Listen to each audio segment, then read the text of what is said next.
I think. All right, cool. What's going on, guys? Welcome back to the Real Talk. John here. And as you can tell, before I say anything else, this is a spoiler-filled spoiler talk with me and my special guest, Rama from Rama Screen of Avengers Infinity War. So if you have not seen the movie, please stay tuned tomorrow for my non-spoiler review of the film. But if you guys did see it, you guys just came home like I did and just have kind of you want someone to talk to about it, feel free to chime in the live chat and we'll try to answer your questions and get back to you. So without further ado, my guest, Rama from Rama Screen. How you doing, man? Good, brother John. Thank you again for having me. It's always a pleasure. No problem, man. No problem. So first off, I want to get to you. You actually saw the movie a few days earlier, right? Yes, sir. I had the fortune of attending the press screening at El Capitan, thanks to Disney and Marvel, and I had a blast. And so first of all, I just want to get to your quick first thoughts. What were your first initial reactions to the film? All right, so just to confirm, I can spoil things, right? Good, okay. Yes. All right, so right after the end credits and post credit scene, and I got out of the theater, and man, I couldn't shake off the feeling of like, holy crap, they actually went there. They actually, they actually did it. Because it's all these superhero movies. The good guy's gonna win. It's happy ending, or if there's even a hint of tragic, it'll get resolved at the end.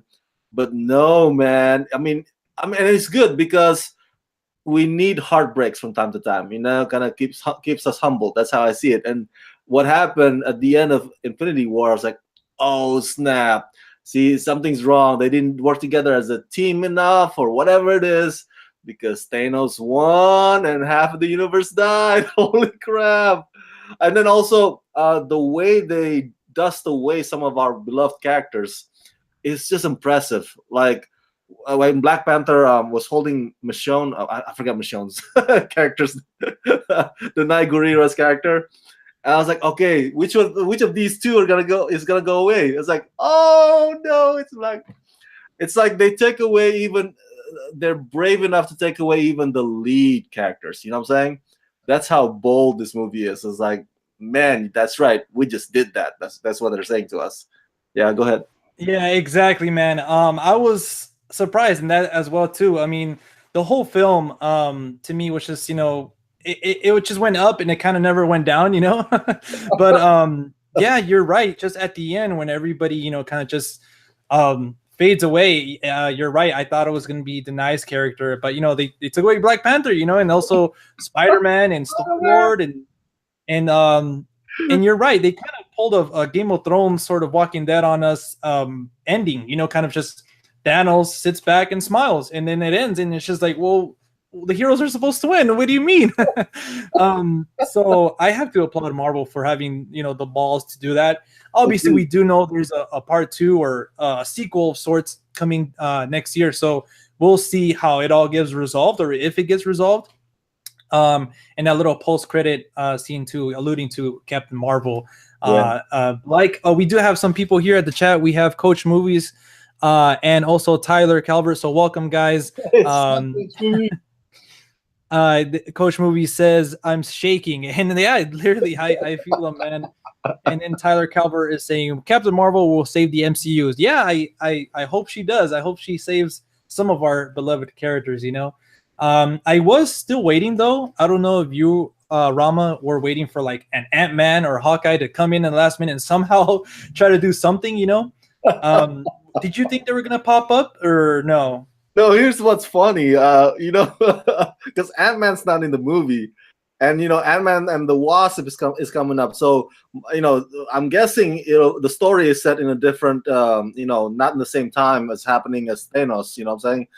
Because then, if that's the case, I mean, if the case is in the same timeline, then it'll be funny if Ant-Man and the Wasp are like busy, flying or running, and then the Wasp just dust away. Yeah, it kind of just made me. I was like, what is happening? But my theory is, and I told my friend this, I think as far as Captain Marvel goes, because the movie is set in the 90s, my favorite era, by the way, cool. That's the origin story, right? How she came to be Captain Marvel. That'll be the entire movie, and then the post-credit scene will be set in the present day when she receives that distress signal from Nick Fury. I think that's what it ties to Avengers 4. At least, that's what I'm guessing. At least. Yeah, I think you definitely have to, like, someone like a character like Captain Marvel. You do have to have her origin story and how she got those powers with the Kree and everything like that. So I think that's a good theory. I think that's going to happen. It would be cool to kind of see at the end of the movie her get it and kind of like try to figure out what she can do. But I think that would be in Avengers 4, if anything, because that would be too much for a Captain Marvel movie, and we kind of have to get introduced to her, Brie Larson, the beautiful Brie Larson, and kind of her world and stuff like that. So I think it'll be too much. But was there any deaths that kind of surprised you in the film? I know there was one. To be honest, I wasn't. I kind of came into me, okay, you know what? Anybody dying is, anybody is up for grabs, But there was one death that kind of, I was like, oh man, like they actually went there, Which one? Oh, okay. That was Gamora. I thought she, for some reason, I did have a feeling that she was gonna die, but just the way they did it, that whole character arc with her and Thanos, which I think we're gonna have to get into Thanos a little bit. But I don't know. I just thought she would die another way, but just the way they killed her off was amazing. Yeah, good point. Well, I guess I was a little bit disappointed because I was hoping, Tony Stark or Captain America, because that's what people have been talking about, might potentially die. But it's like, wow, they got saved instead. So I was like, I don't know what to feel about that. I was like, oh, I was rooting for either Iron Man or Captain America to die. But yeah, it goes to show again that the way they throw the curveball, man, and they actually, like you said, they're really ballsy. And I want to also make one funny comment here, that it cracks me up that Thanos at the end ends up in my country. What's that, the rice paddy field? And yeah, hey, he wanted to go. He kind of wanted to retire, and so he's like, "Hey, I want to go to this beautiful country," I was like, "That's so Southeast Asia right there." I was like, "Oh, he could have gone to the beach or yacht." I was like, "Oh wow, he goes to Asia. Cool." Yeah, exactly. I think that's how it was in the comic, the Infinity Gauntlet. After everything that happens, he I don't want to spoil it I mean, this is a spoiler talk, but for the book, it's an adaptation, so it's kind of similar. But yeah, man, I thought that too. I thought we were gonna see one of the major players die. Like I told my brother and my friends that I went to go see the movie with, I was like, if Captain America died, I would have lost it. Yeah, I would just start bawling. Yeah, I thought, there was that one little scene where Thanos stabs Tony Stark, and I thought that was going to be it, yeah, he kind of just healed, I guess, and we'll see how that ends up. But I kind of want to start talking now about Thanos, because I feel like it was really his movie. This movie kind of just, I mean, to be honest, he's probably my favorite MCU villain, and he was just so well done in this. Just a lot of character to him. And I think the Russos said that that they cut his backstory. But for me, it was like, we got enough for him to kind of, not necessarily care for him in an emotional, like we were rooting for him, but we got enough to understand him, I think, well, I didn't, I grew up a DC fan, a Superman fan, so I didn't grow up reading Marvel comics. So my friend who's a Marvel comic kind of guy, he told me that, Thanos' backstory, and you can probably correct me if I'm wrong, has to do with his obsession with this physical form of death. And in the movie, it kind of got replaced by his obsession with Gamora. So all to kind of show that he's not one-dimensional, because you don't want a one-dimensional villain. So that's apparently the Russo's take on Thanos. That okay, this guy cared about Gamora. But it also brings me up to like another question. Like I don't know how well you know about the Infinity War story arc in the comic books. People told me like not half the universe, but everybody actually died. And there's something about Doctor Strange turning back to time or whatever.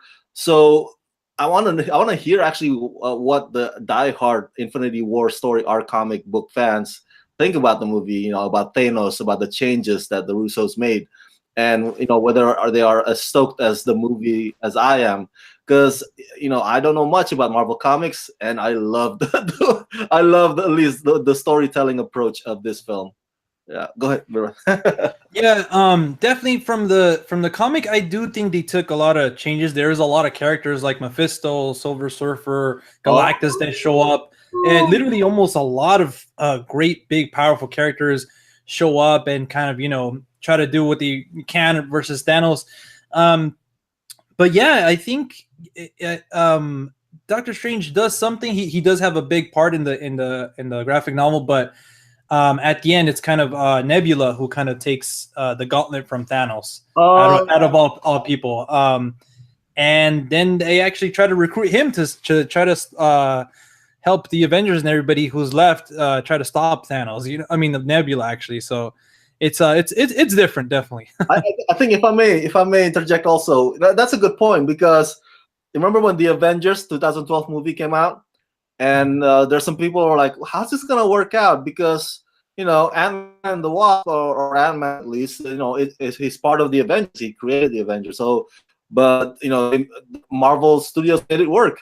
So there's always this thing where they, in comparison to WB's DCEU, when it comes to Marvel, even though there's alteration or they take out some stuff, or some elements are not in there that were in the comics, somehow they just make it work. Yeah, exactly. I think, yeah, you hit it right on the nail. It's like some things are out there, but they, like Guardians of the Galaxy, we didn't really hear about. I at least didn't know about them, and they found a way to make it work, like a talking raccoon, in a tree, So if anything, yeah, like I had no doubt in my mind that they can make something like this storyline, and even play around with the Infinity Gauntlet powers. Kind of like turning Drax into stone little pieces and stuff like that. So yeah, about Thanos, going back to him, like I said, I think they did enough to make us kind of understand his motives and stuff like that. Mm-hmm. And just that whole scene, I think we kind of just brushed off the fact that the Red Skull came back finally. Yeah. We finally, I freaked out. I was like, holy shit, like that was just awesome. Like, I was not expecting that. I thought they were just going to brush it off, but he was there. I thought they used him really well. Mm-hmm. And it was just amazing, the fact that we got to see Thanos and Red Skull side by side. That was amazing. I know. And man, they were so close to getting the gauntlet off of him. But I can understand, I wasn't too pissed at Peter Quill, because I could understand if I was in his position, I would be pissed too. I probably wouldn't be able to think rationally. So, that I don't blame him. Definitely. Yeah, definitely. I really felt that too. You did have a few scenes earlier with Gamora and Star-Lord kind of, just with each other and kind of with in the mix of the whole situation. And then that's what I love about the MCU, that they had all 18 movies leading up to this, because you do have those past movies with the relationship between Gamora and Star-Lord that makes you care about them. And also that scene too, when Star-Lord was going to shoot her and, obviously the gun was turned into bubbles. That was just an amazing scene too. And I think to be honest, I think the Guardians of the Galaxy might have like been the more prominent players in this. I guess they do have a little bit more connection with Thanos, but I really like what they did with all those characters, even Nebula as well. Yeah. My favorite stone, or the one that freaks me out the most, has got to be reality. Because you just don't know what you're actually seeing. You know what I'm saying? That part where they're in the collectors or the nowhere world is like, and everything just changes into burning down or burned down. I was like, holy crap! I had no idea. Yeah. Reality Stone is the one that freaks me out the most, I think. Yeah, definitely. They did a lot of interesting, real cool things that I didn't really think they would do, because again, like in the comic, it's really out there. Like in the comic, I believe Thanos like freezes Thor's head in like an ice cube and just smashes it, and then he takes all the adamantium out of Wolverine, and Wolverine's basically just rubber. So it was really cool to see that they kind of did a lot of out there things with the powers and stuff like that. And I thought that was really cool too. Kind of Thanos pulled a fast one on everybody and just kind of said, nope, this is actually the real reality. You didn't kill me. Damn, he's so good. He's so good. He's so badass. Yeah, I really thought that they were right. I don't know. Thanos was just he was amazing in this. I'm glad that they really handled him well. And I don't know what else to talk about. The stuff in Wakanda was great as well. Seeing everybody kind of work together. I do want to point out though that one scene in the trailer where they're all running towards Yeah. something. You know, when Hulk is Hulk as well. It wasn't there. I think it was and that's not the only part of the trailer that was misleading. They're trying to keep this whole thing really underlit, like because there's a lot of spoilers, or surprises in this movie. So a trailer, giving you one thing and the movie giving you another it's a pretty tricky move, a pretty smart move, because otherwise people are like talking about how Hulk is obviously got so beaten down or got beat up by Thanos that he's so scared to get out from to unleash himself. So now Bruce Banner had to use a Hulkbuster. 'Cause that would be a spoiler thing if you put that in the trailer. Because like, whoa, everybody's like, why is he wearing a Hulkbuster instead of becoming a Hulk? So I think it's a pretty smart move on their part. I think. What do you think? Yeah, definitely. I think they actually did a great move in adding that scene in the trailer, because a lot of times that's why I kind of don't really like seeing trailers for big movies like this, because you're kind of expecting that scene. Like you're like, okay, well, this scene hasn't happened yet, so when is it going to happen? And to be honest, when everything was going down, I was like, where's the scene? When is it going to happen? When is Hulk going to Hulk out? And it didn't. It just never came in, and I thought that was really cool. And also an interesting thing, now that you kind of mentioned it real quick. Yeah. I really like that too. Like obviously Hulk, he got his ass kicked by Thanos, and that's why he didn't want to come out. He was scared of coming out again. But I do like that Bruce Banner was able to use his kind of smarts and stuff like that to eventually defeat that big abomination looking dude. I don't really know his name, but Yeah. that was really cool. And then I really like those little the children of Thanos, the Yeah. like Ebony Moss and stuff like that. They were actually really cool villains. I really liked how they handled them. Yeah, and they were pretty vicious, and they're really skilled when it comes to fighting. So it's very how to go a formidable foe. There you go. Another thing also that my friend points out is that Scarlet Witch's accent is gone. So they pretty much took out. Oh, that's right. Elizabeth Olsen is now American now. It's no more Wanda. Whatever Russian name is. Maximoff. Yeah, that's right. I didn't notice that until now. Hey, this is Scarlet Witch. I guess maybe hanging out with Paul Bettany kind of rubs off on her. I don't know. Yeah, exactly. I don't know. Maybe that was a character choice. Like, she's probably saying, "Hey, I live in America now," or actually, I don't know where she was, because they all went into hiding after Civil War. But exactly, I don't know. That's a good thing you pointed out. I did not notice that. That's funny though. Funny, right? I'm sure the Honest Trailers Screen Junkies will use that too. Yeah, definitely. And then Tyler Calver is actually saying, yeah, the accent being gone bothered me too. I love it. I want to also talk about the fact that the teamwork. It really, like you said, the one that they almost got the gauntlet off. I was thinking, like, whose plan was that? Was that Star-Lord's plan, or was that Iron Man? Yeah, definitely. I love that scene too, because it's both kind of like, you kind of see the arrogance and kind of, they're trying to take the leadership, both of them, and you kind of don't, at the end, you kind of don't know whose plan did they end up going with, which was we can talk about that too. The movie was actually surprisingly really funny as well. Yes. Marvel always has a way that makes the movies funny, but I know that you're not a big fan of Thor Ragnarok. So do you think the comedy was handled better in this? Dude, this is the first time Thor is actually cool. I want to say that. Oh, yeah. I know you're probably fans of the previous 3 Thor movies. I was not too big a fan of them. So when I saw, when that scene where Thor was in Wakanda and he jumped high, and then the everything just turned purple, it gets electrifying. I was like, Yeah. holy crap, that is awesome. Yeah, that scene was pretty cool. I everybody in the theater cheered, because he came back with Groot and Rocket as well, and then Uh-huh. the Winter Soldier and Rocket had a little moment as well. That was really cool.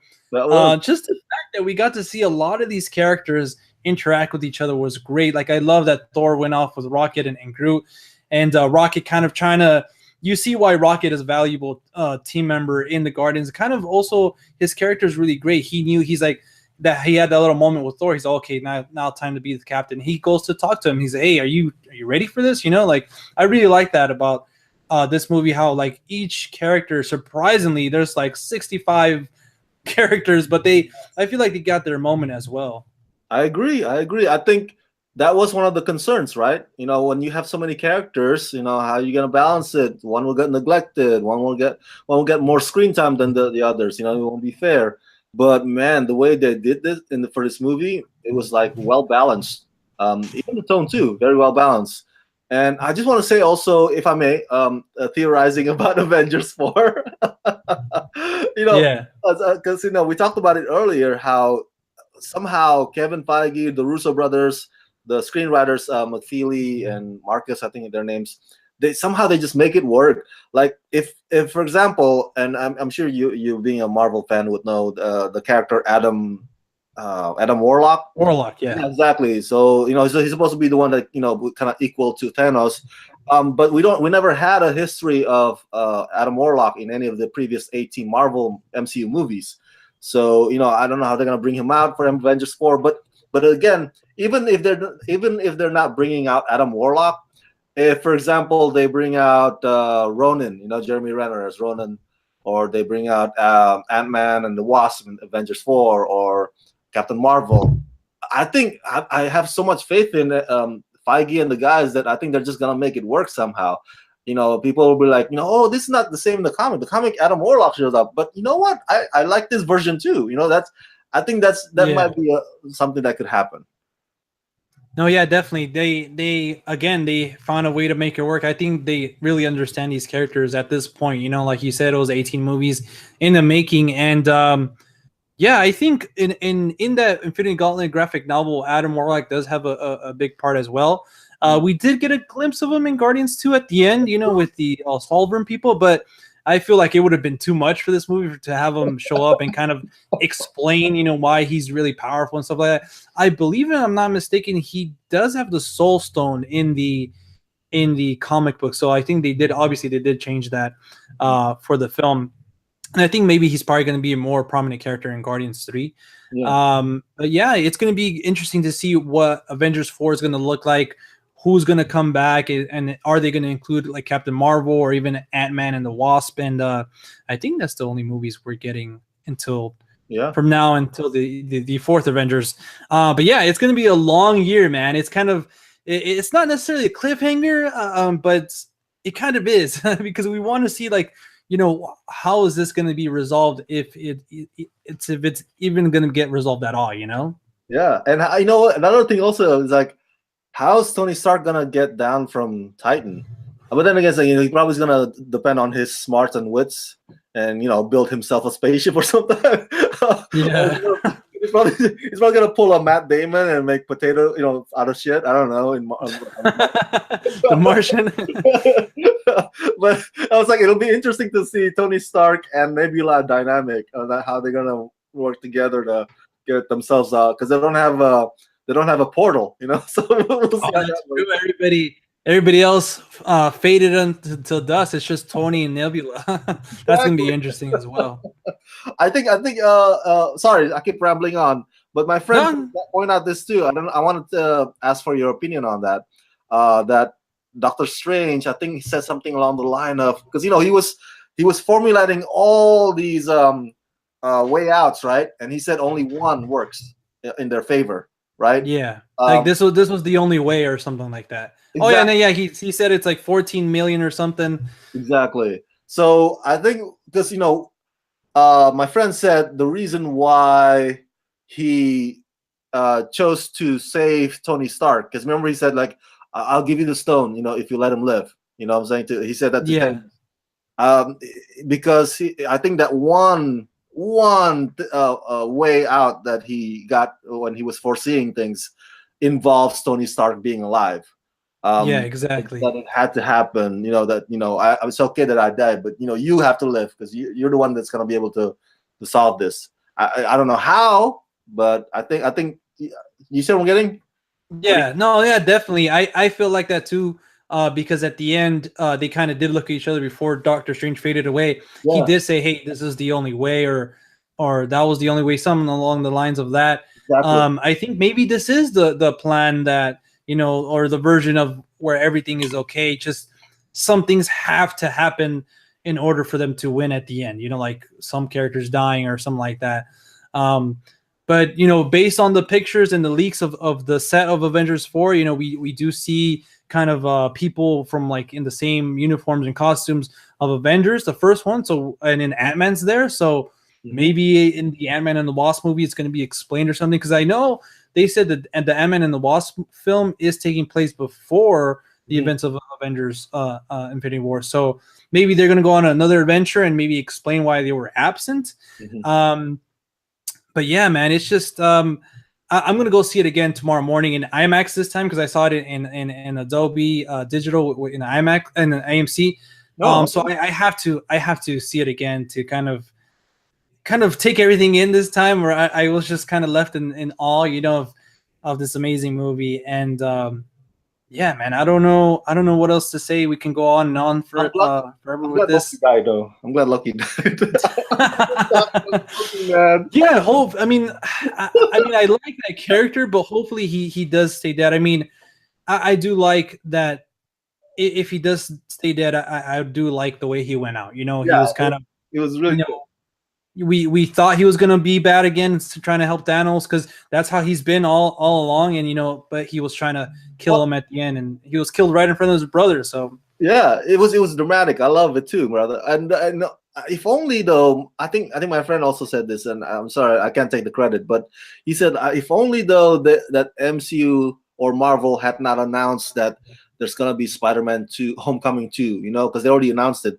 Because if it's like if only they just keep that on the lid, and because that would make the death of Spider-Man in Infinity War even more impactful. It's like because we don't know. Oh, are they gonna greenlight the sequel or not? But now they already announced it, so it makes you yeah, feel like he's gonna be fine. It's like yeah, definitely. It would have been even more like ballsy for them to like just announce this Infinity War one. That way, like we're yeah, like, wait, what the heck? Like, there's not a fourth one coming. But right. um, I think yeah, they're smart because they haven't announced all the Phase 4 movies. I mean, we do know we're getting That's Guardians true. 3 and Spider-Man 2, and we're all assuming that there's going to be a Doctor Strange sequel, even Ant-Man 3 and stuff like that, Black Panther 2.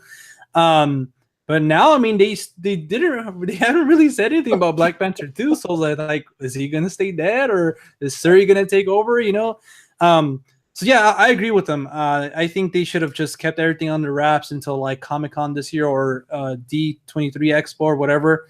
Mhm. Because I know they're gonna skip Comic Con this year That's true. because they have their own little announcements and stuff like that. So yeah, I agree that if they didn't announce that, Spider-Man's death would have been more impactful. That was pretty hard to watch too. How kind of Peter saying he's like, "Hey, I don't want to die. I don't want to die." I was like, "Oh man, that's gotta hurt," because Tony Stark, he's got to be feeling extremely responsible for that because it's all on him basically.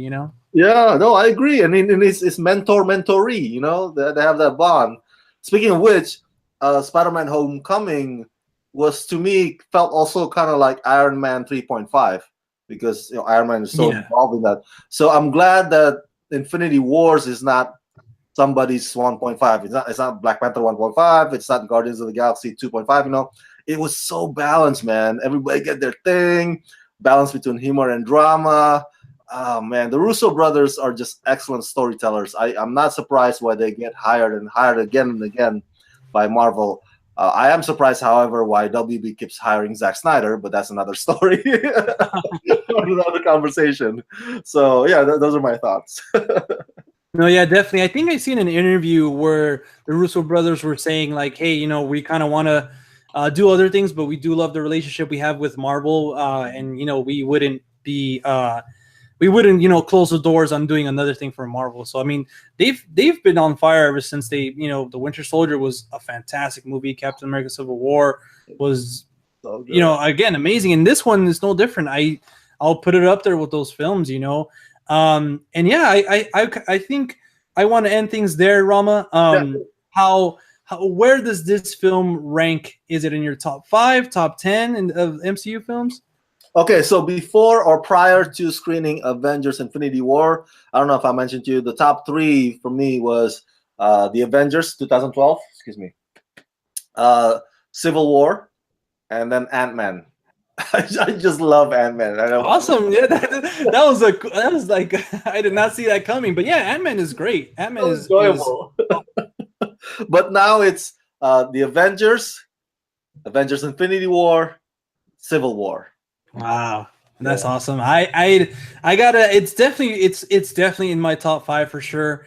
I have to rearrange. I don't know what's gonna leave from my top 5 right now. I think it's Go ahead. Civil War, The Winter Soldier, the first Avengers, Guardians, the first one, and Iron Man. I'm not sure which one I'm gonna take out of, but it's right up there. Okay. If I may. So it's, to me, The Avengers, Avengers Infinity War, Captain America: Civil War, and then 50 Feet of Crap, and then Thor Ragnarok right there. Oh, man. Hey, man, I respect your opinion, man. I respect your opinion. I don't agree with you, but hey. And also, Tyler Calvert just wants to point out that Rama sucks out in boxings. Thank you, Tyler. I love that video put together, man. Responding to the comments, it was priceless. But yeah, guys, I'm sorry I'm gonna have to end things, but yeah, Rama, thank you so much for stopping by to join me for this spoiler talk. And like, guys, go check out Rama's channel. He sucks at unboxings, but I promise he does everything else great. Interviews with celebrities, early reviews for movies, and everything like that. And yeah, join me tomorrow sometime in the morning. I will have my non-spoiler review of Avengers Infinity War. Head over to Rama's channel. He does have some Infinity War videos, like a review as well. So check that out. And yeah, Rama, is there anywhere else people can find you?